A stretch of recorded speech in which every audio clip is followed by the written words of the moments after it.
Friday, January 18th, second video for RMA 18-0119.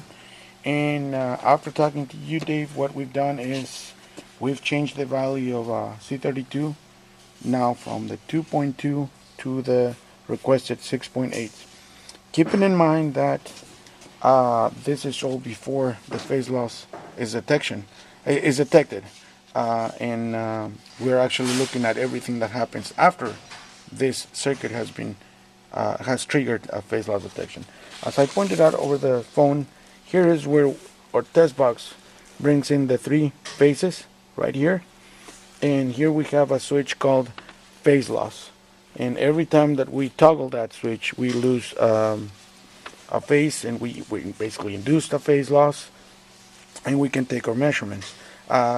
We think that if you're having a problem where you change the sensibility of the circuit and yet you're bringing actual phases, voltages here, we're wondering if you're having a problem because this is detecting the phase loss, not detecting it, and that's actually making the relay chatter or not to enable or not to engage or disengage, energize, de-energize when it shouldn't be. But apparently that's not what you've been reporting. So we're staying here on the fact that it's either on a phase loss or it does not detect a phase loss. So now that we have here under normal conditions, here we have again the 30 volt. We're looking again at D4.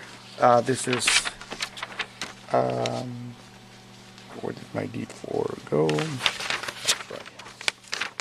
I'm looking here at the gate of that Q11. So Q11 is, the gate is low, it's not on, and here we're looking at PL J3 position 11, right, Tony? So there it is. There's the 30 volts that basically come in all the way to here, and now we're basically going to be looking at the voltage. Go ahead, Tony.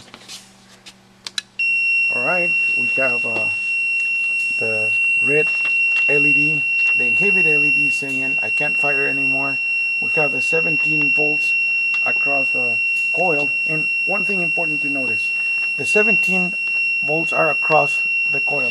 Remember that we were, you can go, we were at 30, there it is, 10, 20, 30. So these are the 17, 10 and a little bit more than 5. So there's the 17 volts that we see there, and these are the 12 volts that we see here, the 13 volts, 12 volts, 13. So that here it's all together. So the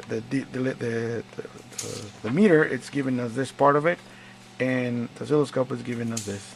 And you notice that it toggled. Now let's go ahead. You notice it's been a while. This voltage is not going anywhere. It's there. It's steady. After a couple of seconds, it will not discharge. All right. Let's go ahead and do it again a couple of times, and then we'll do it. There it is. Back to 30. Coming down again. There it is. And now we're going to try to trigger that. All right. So let's go ahead and go to a single trigger. It's clear. It's on. Go ahead, Tony. Ready. And we muted the meters on. And again, there it is. It's coming down. Trying to be pulled down to ground. The voltage across R9 keeps it that point, but it's all pretty. Now this is 200 milliseconds. If we wanted to open this up a little more, let me open up at 20 milliseconds. And again, these are milliseconds, not the seconds that you reported. Let me bring this to 0. Okay, let's try it out again, Tony.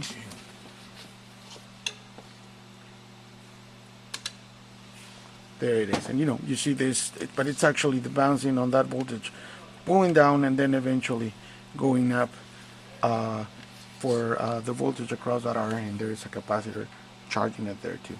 So it's there. Now this voltage here, as I said, it's the 17, and this is the roughly 12 volts, and this is the 17.5, 17.4, 17.5 that we see on the meter, because the meter it's across the coil. So now let me take it to auto, and again it's 17. Go ahead and bring it on again, Tony. So it's back to 0. There we go. It's off, no phase loss. Go ahead and bring it in. There it is. So that's 10. This is my 0. 10 volts for division 12. Okay, Tony, now what we've done here is we put together There's resistor R9.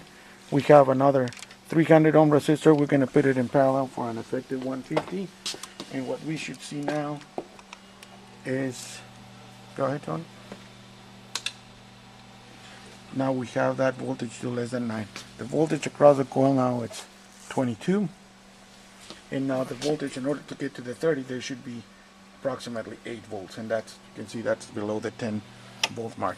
At some point we thought that the problem was that the voltage was not enough for the relay to energize and de-energize. So again, as far as the sensibility of the circuit, it's affected because of the capacitor, but the rest, it's not. So the next video we're going to do the same thing. We're going to bring R9 to 300. We're going to change Q11 and verify that everything's still the same. This is the end of this video.